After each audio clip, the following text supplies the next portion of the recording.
I'm Lenka. And I'm Abby. And we're Lights, Camera, English. And today I'm going to ask Lenka a bit about a very important part of Czech history.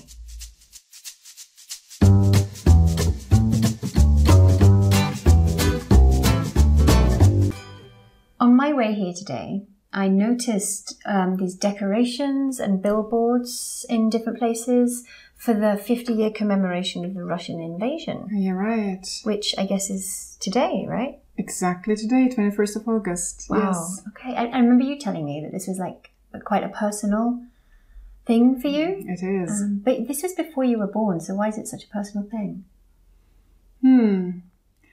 Because it's a part of my family history. Oh. I wasn't born at that time yet, but my parents were. Mm-hmm. And they were both young at that time, and they were living their dream.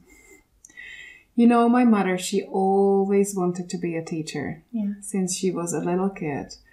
But at her time, it wasn't easy to become a teacher, especially because my grandparents were uneducated. Mm-hmm. My grandmother only finished 4th grade. All right.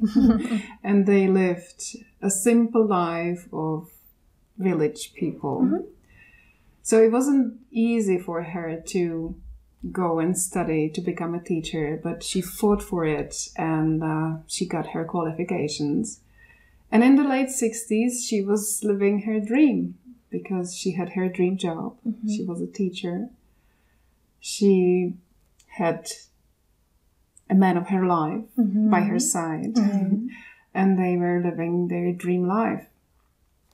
And also, the situation in the society, the atmosphere was very optimistic. In the late 60s, people were very optimistic about the future, and they thought they were building a better society. So everything looked really good and positive.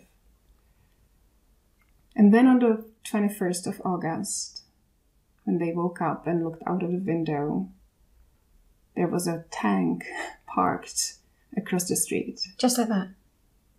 Just like that. Wow.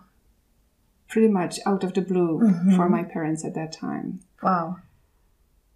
And they didn't know it at that time that it really meant that their dreams were crushed.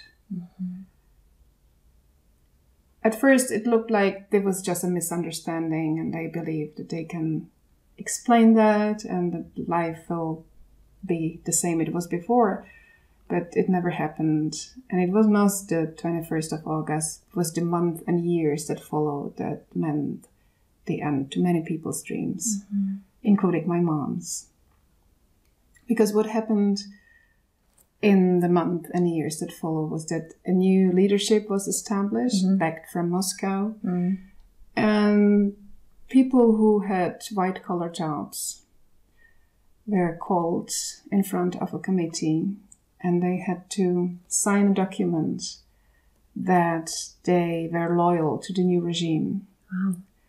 And that they agreed that the occupation was not an occupation, but friendly help to fight the counter-revolution, as it was called at that time. Wow. And many people did sign. And I kind of understand that. They understood that everything was lost and they just wanted to go on with their lives. And they were afraid that if they hadn't signed, they would put their families in danger or they would lose their jobs. And my mom was one of the few people who never conformed. She did not sign that paper and she lost her job. She decided to give up her dream because she believed that the values that she stood for were more important.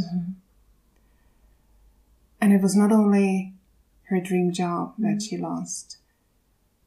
Her life just changed altogether because she was no longer part of the community she belonged to. She was no longer a teacher. She lost a lot of friends who were not such good friends after all.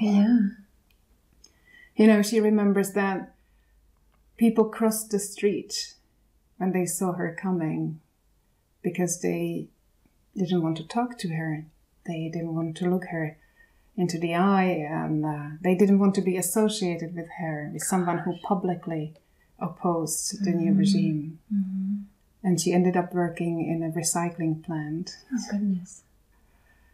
And she spent the next 20 years working dull jobs, isolated kind of from the society, from the community.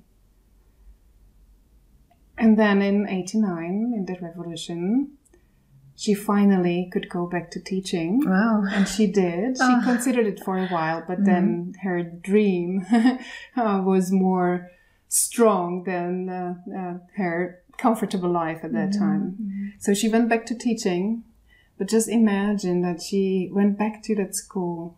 The same school? The same school that she was kicked out of. Wow. The same people were still there. The ones who kicked her out? Exactly. Oh my goodness. How brave that was. So brave.